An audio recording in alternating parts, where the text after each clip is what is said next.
In solidarity with the Read What You Own challenge, here's 10 books off my shelves that I need to get to in 2024. Hey, what's going on, everybody? Justin here, and thank you so much for joining me. I got 10 books here. I got 5 history ones and 5 nature ones that I want to read in 2024. I normally do this at the beginning of the year, but where I wasn't I wasn't doing videos in January. Normally I do 12, I usually do 12 recommendations for like one for each month of the year, something like that.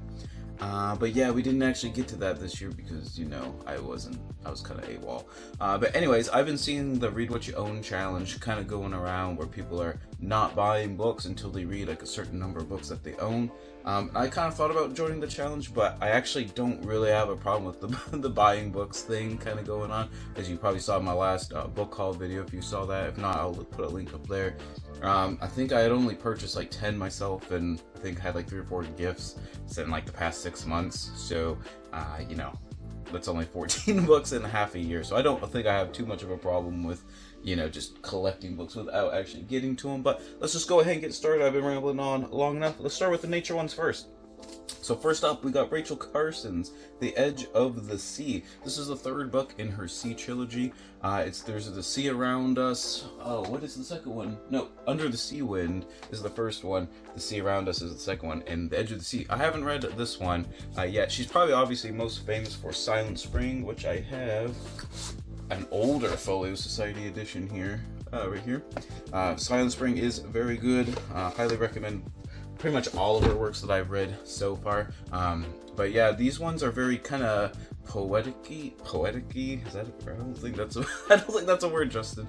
But just very well written, but kind of definitely on the more, I don't know, savory side of like writing, if that makes sense. And like I said, this is just like the one that I haven't got to yet. So there we have it. Next up, we got Jane Goodall's Seeds of Hope. I picked this one mostly because I have 3 Jane Goodall books, and I haven't read a single one yet. I read the Book of Hope, which I think she was like kind of the guest interviewer of that author. I'll put that up there, where he kind of interviews different people, and it's the Book of Happiness or the Book of Hope, whatever it is. So I'm not really going to count that as like authored by her per se, but I've seen a lot of like interviews and things that she does like online. I just really enjoy her work, obviously. Like, you know, her study with chimpanzees at Gombe National Park and stuff, but also with her like humanitarian efforts with Roots and Shoots and things. Just really, really outstanding individual. Need to read more of her actual books here. Next up, we have a book I'm pretty sure I started at one point in time here on BookTube Land, but can't remember if I did or not. We got Lost Antarctica by James McClintock, Adventures in a Disappearing Land. The funny story with picking this one up is I got this one that was also by him for like $1, just because I love the cover there with the trout. But A Naturalist Goes Fishing, and I had never read a fishing book at all, and I just really, really, really loved it, and it started me like on like a bunch of different like fishing books and stuff. So this one I will like always like just have like a soft place for. But this is the other book that he's written, and he's actually a like Antarctic scientist. Which just happens to love fishing, which is why he wrote the other one. But I think he's a professor at the University of Alabama, but he goes to Antarctica every year. And this book is all about sort of how Antarctica is changing, and kind of like, you know, the hands-on research that people are doing. I guess kind of graphing and you know, analyzing kind of what's going on there. I think he's very like nitty gritty as far as, you know, this is actually how we like do it. So I think like things like, you know, just even getting there, like in the what are the zodiac like floats and stuff, and you know what life is actually going to be kind of like on like those base camps there in Antarctica. I think it's just going to be a lot of fun reading about. This next one is partially inspired by March of the Mammoths, where I'm reading the Soviet Century here. I actually haven't started this one. I was supposed to start it, but instead I started with The Pursuit of Power, where we're reading 800-page plus books in the month of March here. This one's it didn't quite make it. This was one I kind of initially thought of doing, but it's actually it's not even 600 pages. It just looks ultra massive. But we got The Gene, An Intimate History by Siddhartha Mukherjee. I've heard really great things about this book. He has a couple other books. I want to say he has a book on is it called The Biography of Cancer, if I remember correctly. That also was like super well regarded. I don't know, I love biology, love like the life sciences, and like I took a class in genetics in college at one point, but I'd like to like refresh my brain on pretty much all that kind of goes on with like DNA and RNA and genes and alleles and all that kind of stuff. And like I said, it's got really good ratings, and it might not be a mammoth per se, but it's pretty massive, so I feel like I'm gonna learn a lot from it. So that's why I picked that one. Oh, and that is gonna fall if I leave it like that, I'm sure. And then for my last nature book here, it's a gardening one because I have a gardening shelf over there. We will see that at some point when I do my my bookshelf tour videos at some point in time. But we've got the Ecological Gardener: How to Create Beauty and Biodiversity from the Soil Up by Matt Reese Warren.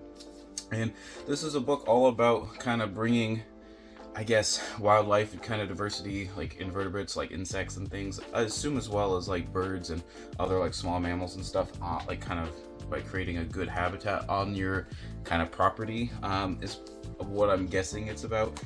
When I saw it, I was just like, you know, I don't know, I've done a couple outdoor videos, but none like actually like on my, like, it's always been in the woods, but not like kind of in my fields and stuff, where I have like goldenrod fields and everything. And I have 3 gardens. Usually I'm contemplating if I should do a 4th one this year or not. But anyways, I plan on doing a lot of like kind of outdoor videos once, you know, spring and mud season's a little bit farther along and over with. But anyways, like I said, I think it's got a lot of like tips and tricks on like different like plants to grow, as well as, I guess, little projects you can do. I think like stone walls and different things like that, and like what you can kind of do to like make them a little bit better for, you know, if you want animals and critters like coming around, which is something you know, I just want, because that's just me. But anyways, thank you so much for sticking so far. Those are the 5 nature ones. I've got 5 history ones coming up.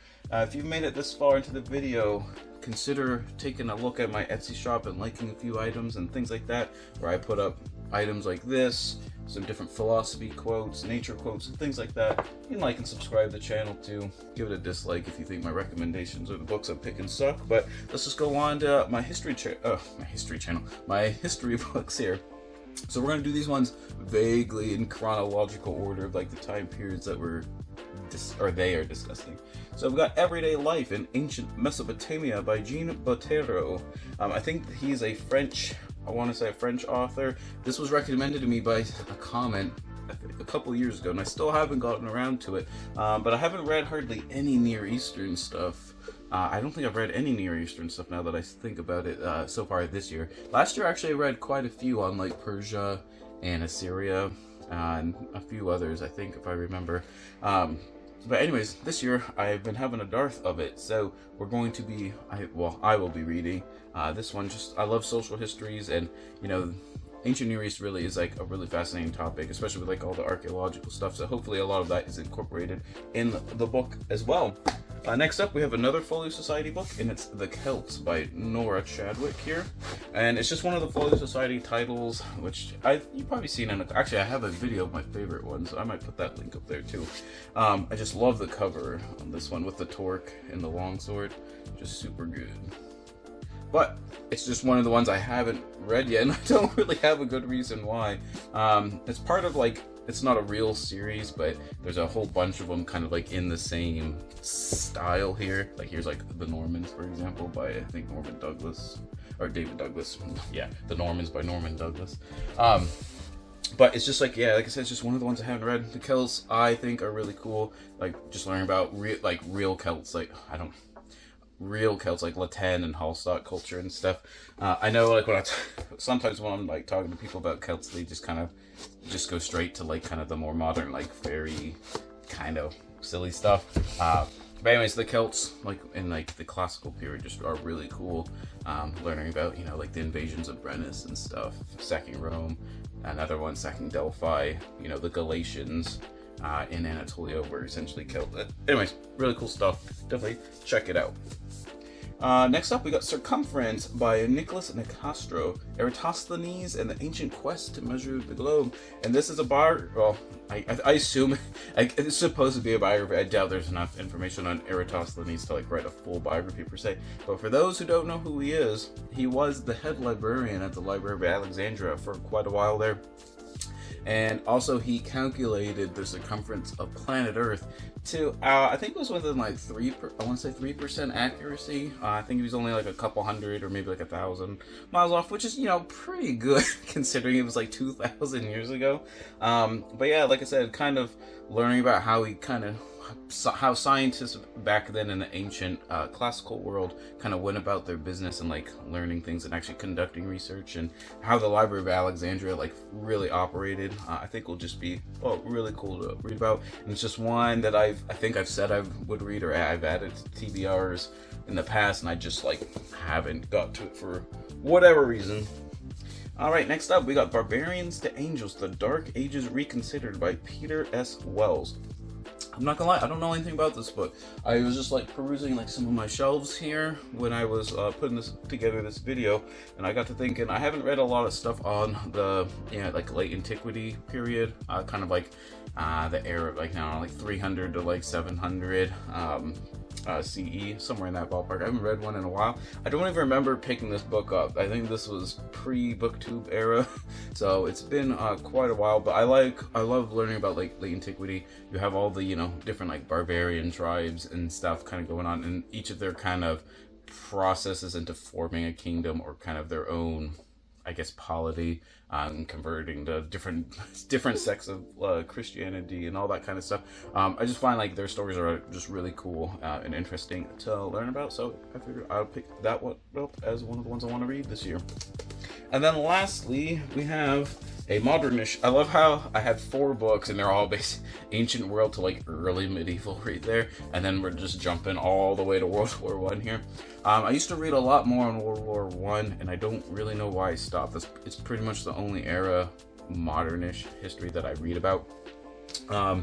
And I've even done like videos on like my favorite ones, which I'll put another link up there if you're interested in like kind of my World War One favorites. I think that one's like super. I think that was like the first year I did book 2, so that's probably like crazy old.